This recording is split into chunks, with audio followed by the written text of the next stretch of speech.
Mais de 170 países se reuniram para discutir um tratado sobre a poluição plástica e não chegaram a acordo nenhum. O encontro foi realizado pela ONU na Coreia do Sul.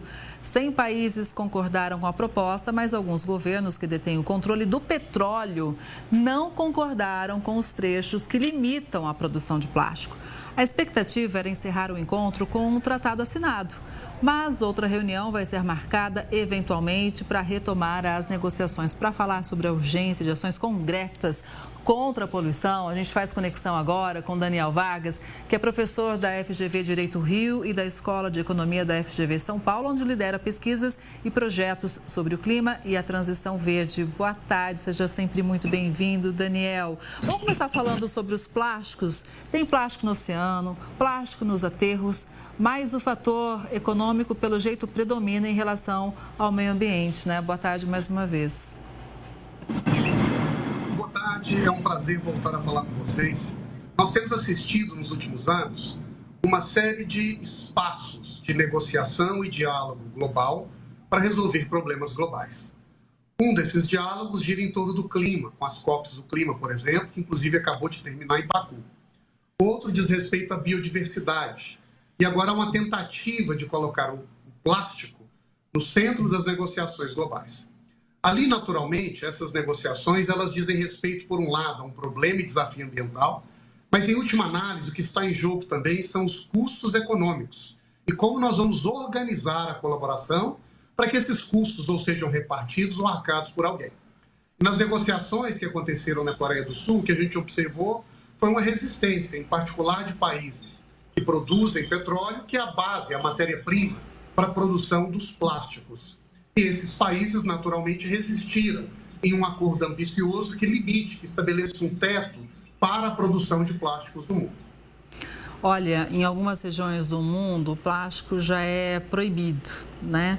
Agora, é um exercício muito grande, né? A gente imaginar, por exemplo, aqui no Brasil, não haver plástico, embalagens plásticas, mas o fato que as imagens falam tudo, né? A gente precisa realmente pensar numa gestão mais sustentável dos resíduos. Agora, como promover, na verdade, né, o desenvolvimento sustentável por aqui no Brasil?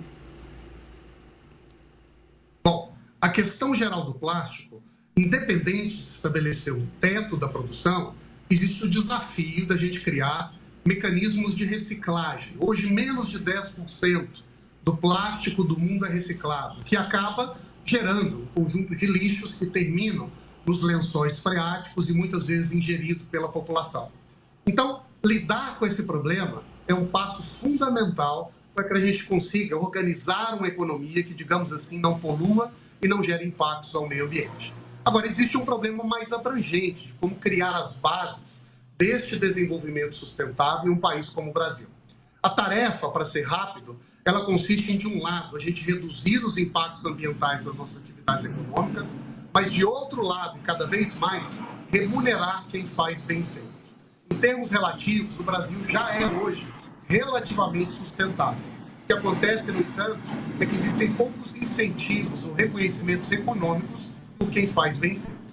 Nesse sentido, então, Daniel, a gente é mais exemplo para o mundo do que problema? Eu pergunto porque muita gente cobra tanto aqui do Brasil, muitos países, mas eles não fizeram a lição de casa, né? Não preservaram praticamente nada. Pois é. É claro que todos os países do mundo têm os seus vícios. Os seus problemas que precisam ser combatidos. Com o Brasil não é diferente. No entanto, a gente não pode perder de vista a comparação. Hoje, nós temos no Brasil 81% da nossa matriz energética renovável. A Europa, por exemplo, tem em torno de 20%. Nós temos 66% da nossa vegetação nativa preservada. A Europa tem 4% da vegetação original. Isso não significa que não tenhamos um dever de casa a fazer, mas a gente também não pode perder de perspectiva a nossa relação em relação ao mundo. Agora, Daniel, vamos entender um pouquinho agora a importância do mercado de carbono recém-aprovado pelo Congresso.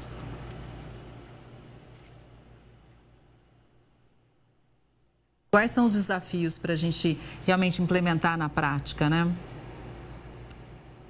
Esse Esse mercado de carbono, ele foi aprovado após duras negociações, que na verdade levaram alguns anos.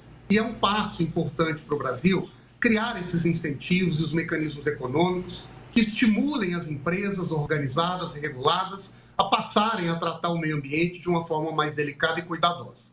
Agora, a partir do momento que essa lei é aprovada, ela abre uma verdadeira maratona de regulamentações. Serão necessários alguns anos até que o país crie, de fato, essa infraestrutura que defina com clareza a agência que vai cumprir esse papel, as competências que ela terá, os procedimentos que serão seguidos, quem exatamente será regulado, em que quantidade de restrição e como esse mercado vai funcionar. Daniel, a COP30 vem aí, né? O que o Brasil precisa fazer? Porque a gente, mais uma vez, vai chamar a atenção. A gente vai estar no centro das atenções do mundo, né? Eu não tenho dúvida que será um momento alto da diplomacia e da posição do Brasil na sua relação com o planeta nesse ano de 2025. É o maior evento do mundo que reunirá as lideranças políticas, científicas, econômicas do primeiro escalão global. Aqui no Brasil, nós temos uma oportunidade e um desafio. O desafio evidente é de hospedar um contingente enorme de pessoas e orquestrar uma diplomacia e uma negociação dura. A oportunidade, por sua vez, é de aproveitar esse momento para o Brasil também, do seu modo, apresentar ao mundo a sua realidade e as suas expectativas, que não são apenas particulares ao Brasil, mas que refletem uma perspectiva climática e ambiental do cinturão tropical do mundo. Boa parte da agenda climática avançou no passado, olhando sobretudo para a realidade dos países temperados. Agora é a nossa chance, a nossa oportunidade de tropicalizar e avançar essas discussões. Daniel, mas como que a região amazônica tem se preparado, hein? Quais são os principais desafios e as expectativas também da região? Olha, existe na região amazônica uma mistura de esperança e de ceticismo.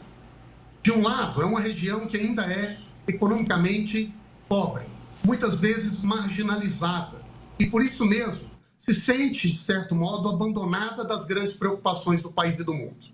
Por esse viés, a Amazônia vê um evento dessa magnitude como uma esperança de ganhar, por exemplo, mais atenção e, quem sabe, financiamento para os seus projetos.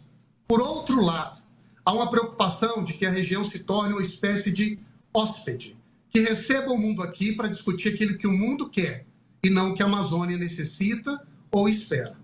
Aqui o desafio que nós temos é de juntar as duas pontas.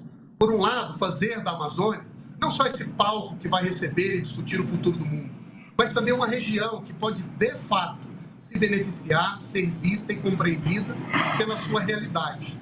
O mundo ainda trata a Amazônia como uma espécie de paraíso perdido e ignora que existem na região 30 milhões de pessoas com a expectativa legítima de se desenvolver.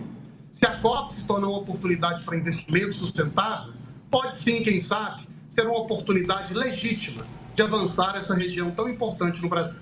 Olha, a gente vai seguir acompanhando tudo isso, são temas importantes e, como você bem lembrou, né, tem muita gente que precisa ali fazer também a roda girar da economia, sempre respeitando o meio ambiente. Vamos ver como que o Brasil vai lidar com tantos desafios. Muito obrigada, Daniel, pela explicação, pela análise. Uma boa tarde, até a próxima. Boa tarde, até breve.